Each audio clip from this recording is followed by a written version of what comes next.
ជំរាបសួរបងនាងខ្ញុំជាសុតការីប្រចាំការនៅក្នុងអសតស្ថាននេះតែបងជួយមកថ្ងៃនេះមានបញ្ហាសុខភាពអ្វីដែរចាជំរាបសួរអ្នកគ្រូខ្ញុំចង់ជាអសតដែលមាននៅក្នុងវិជ្ជាវិទ្យានេះចាបងអសតដែលនឹងត្រូវផ្ដល់ជូននេះមានឈ្មោះថា Glucofa ដែលមានសារធាតុសកម្ម Metformin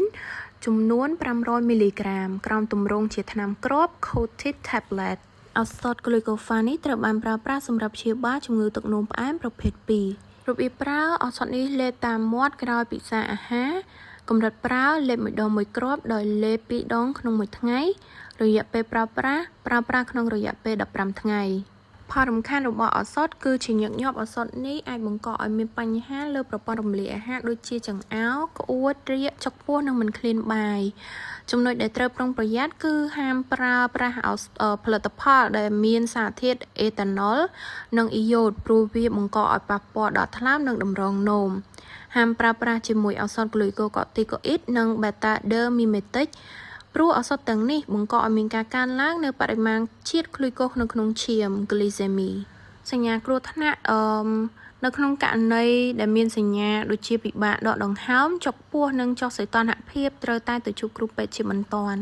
ដំបូន្មាននៅក្នុងពេលសម្រាប់ព្យាបាលនៅផ្ទះត្រូវចងចាំនៅផលរំខាននិងសញ្ញាគ្រោះថ្នាក់ខាងលើត្រូវទុកដាក់ឱសថផុតពីដៃកុមារត្រូវរក្សាឱសថនៅក្នុងសីតុណ្ហភាពដែលមិនមានសំណើមនិងសីតុណ្ហភាពខ្ពស់ដំបូន្មានដើម្បីបង្ការកុំឲ្យជំងឺកើតជាថ្មីម្ដងទៀតត្រូវប្រើប្រាស់ឱសថនេះឲ្យបានទៀងទាត់ធ្វើលំហាត់ប្រាណលេងកីឡាដែលមានលក្ខណៈសមស្របតាមការណែនាំរបស់គ្រូពេទ្យនិងត្រូវបរិភោគអាហារដែលមានជាតិស្ករខ្លាញ់សមស្របអញ្ចឹងតើបងចាំអំពីរបៀបប្រើកម្រិតប្រើនិងរយៈពេលប្រើប្រាស់ដែរទេបងចាអ្នកគ្រូខ្ញុំដូចជាចាំអត់សូវបានចាបងខ្ញុំនឹងសង្ខេបចំណុចសំខាន់នៃការប្រើប្រាស់ឱសថ Glucofa នេះជូនបងឡើងវិញណាអញ្ចឹងរបៀបប្រើឱសថនេះ